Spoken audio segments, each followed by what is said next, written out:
bawang, sibuyas, tsaka luya. Sasangkot siya muna natin ng bahagya itong ating manok, no?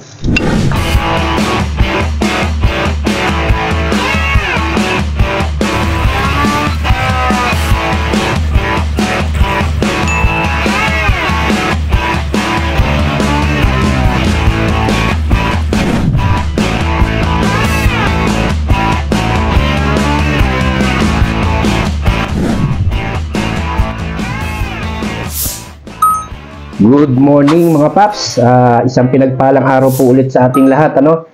So for today's video, magluluto po tayo ng ginataang manok. Wow! So, hindi lang first time tayo magluluto nitong ginataang manok, ano? So yung mga nakalipas nating mga recipe vlog, ano, may mga ginawa na rin tayo nito, no? Ginataang manok sa papaya,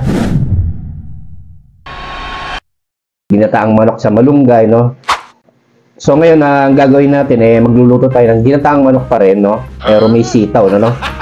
Tapos lalagyan natin ng konting kick, no? Meron tayo rito siling pula at saka berde. Kakanggata, ito po yung unang piga. Bawang, sibuyas, tsaka luya. So yung mga ibang pampalasa mga paps, pag niluto na natin, tsaka natin ilalagay, no? Simulan na natin magluto mga paps. Let's go!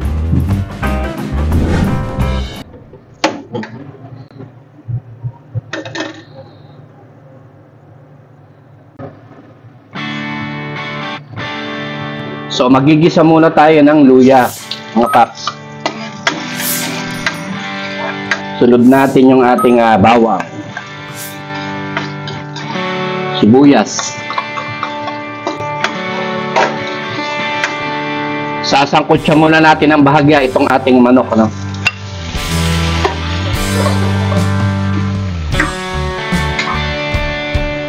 Sinasangkot natin siya para lumabas talaga yung talagang lasa, yung natural na lasa ng ating manok, ano, bago natin siya gataan.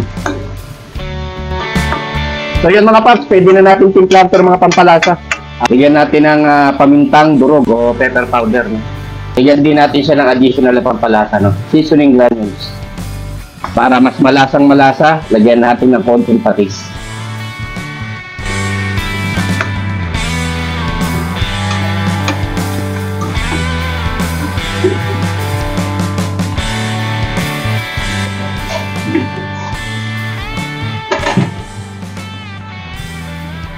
So malambot naman tong manok natin dahil ang piyesa nitong manok na to is bounty, no?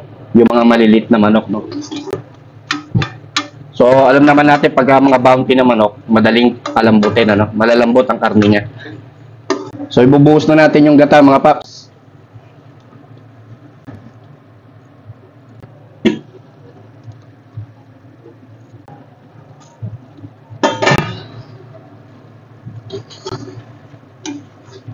So yan mga paps, pagkatapos kumulo na itong ating gata, pwede na natin ilagay yung ating sitaw.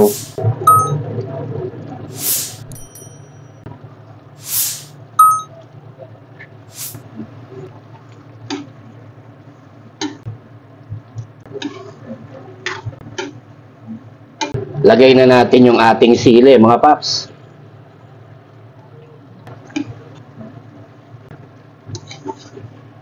So yan mga paps, iiga-igain na lang natin, lulutuin na lang natin ng konti yung sitaw tsaka inilagay nating sili, no? Tapos pwede na natin i-serve yan mga paps. Alam nyo na kasunod niyan. Let's go!